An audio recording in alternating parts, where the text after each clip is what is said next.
the single most important question that must be answered by every college. Hi, I'm JD why-zall-ick. I'm the founder of azcollegeplanning.com. I want you to know what the single most important question is that you must ask every college. And that question is, how do I qualify for your biggest scholarship? What do I got to do to earn your biggest scholarship? What do I need to do to get this? So qualification indicates your ability for admission. So if you qualify for the scholarship, most likely you'll be admitted into the college or that university.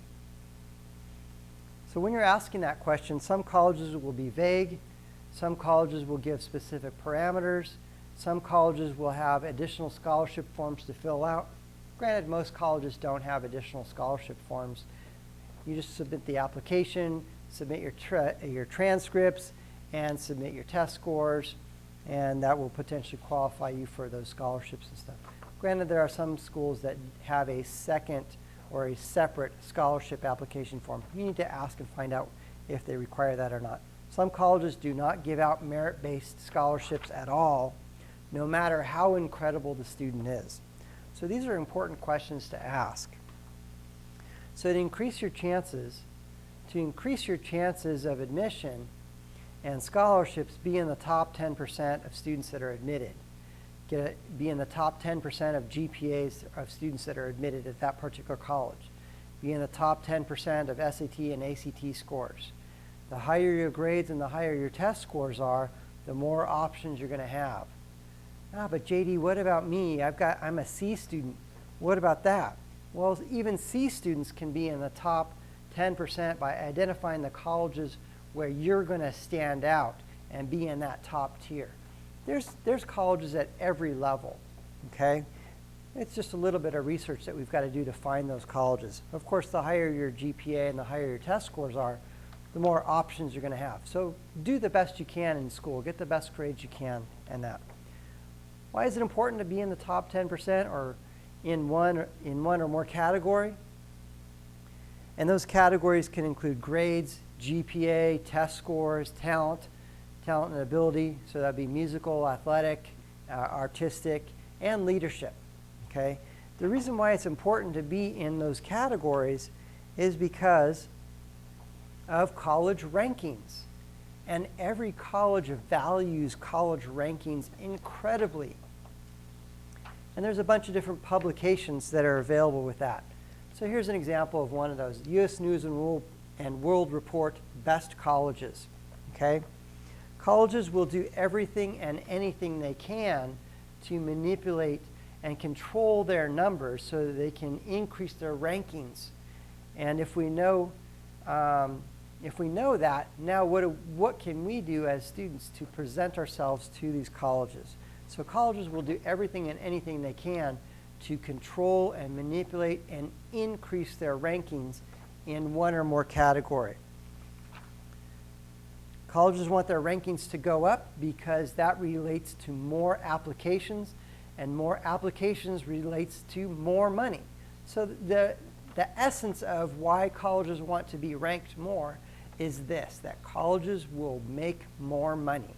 And you have to understand that colleges are a business and they're going to do things for business purposes.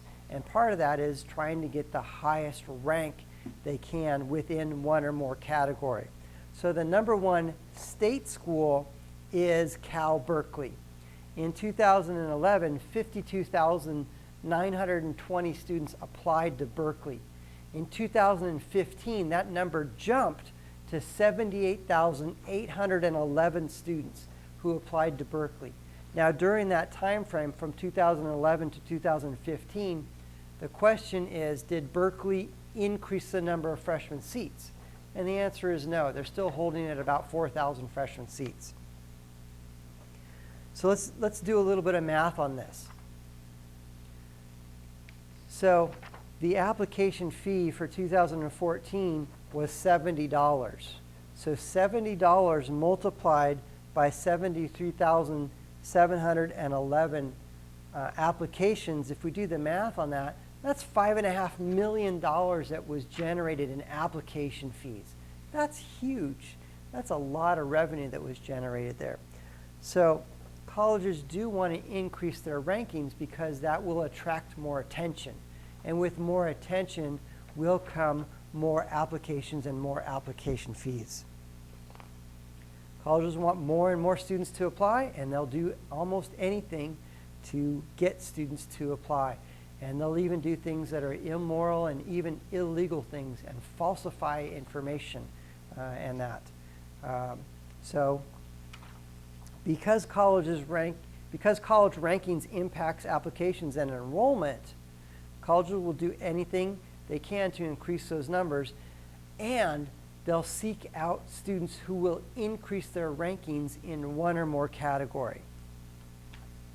So there are things that we can control, and there are things that we can't control within the application rankings category. So the things that we can control, we want to do the best that we can with those things.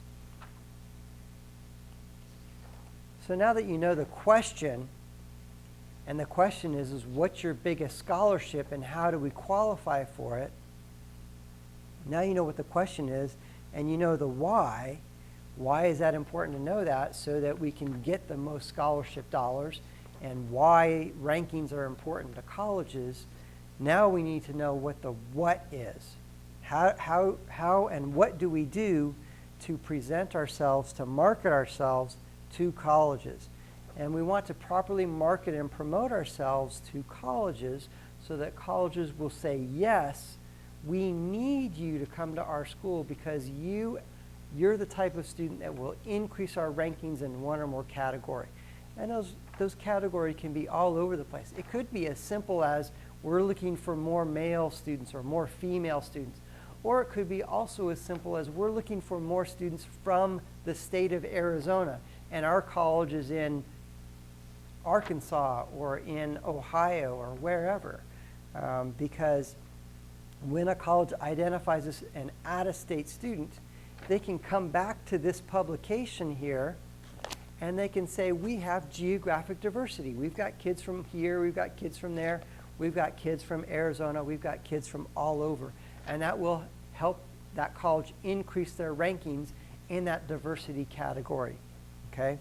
So we want to identify colleges where we're going to stand out among the other candidates. And there's definitely some things that we can do to control that. So at AZ College Planning, and our staff, here's what we're going to do, is we're going to help your student and help you create a list of colleges. And we're going to help your student identify a list of careers. We'll show your student how to investigate these careers so that when they do step foot on the college campus, they're more solidified. This is the direction that I want to go into. Because if you look at the average college student, and don't be average, the average college student changes their major 2 or 3 times because they haven't done any of this research. They haven't looked at careers or any of that other stuff. They go in and take a class because, oh, that class sounds fun, that class sounds exciting. They take that class and realize that's not exactly what I thought it was going to be. So we'll help your student research and investigate careers so they're more solidified with the direction that they want to go into and stick with that major for 4 years and graduate on time. We'll help your student generate a list of majors and help your student identify those careers. We'll handcraft a list of colleges where your student will stand out to effectively reduce the net cost of college. We're going to meet with your student and meet with them one-on-one and help them create an individual game plan so that they stand out amongst the rest of the applicant pool. So not only are they admitted, but they get some scholarship dollars as well. We'll help your student develop his or her passion. We'll help provide counsel and some classroom discussion as well.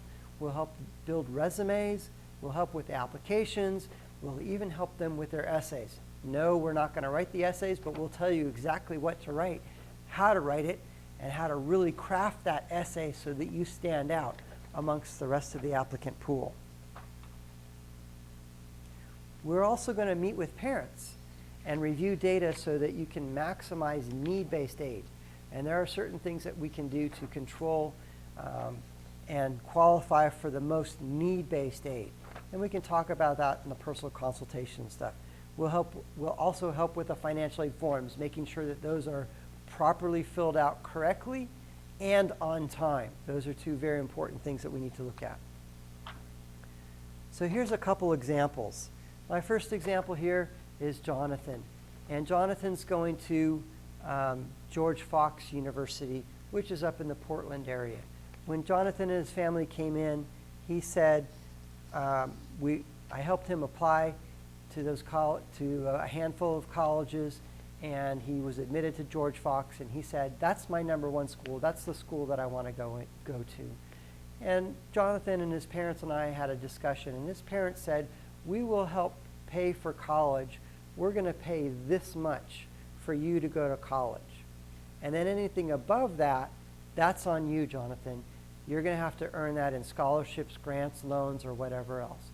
Well, after having this discussion with Jonathan and his parents, we found out that there was a $5,000 gap between what his parents were going to give and what Jonathan earned. There was still a gap on the top there.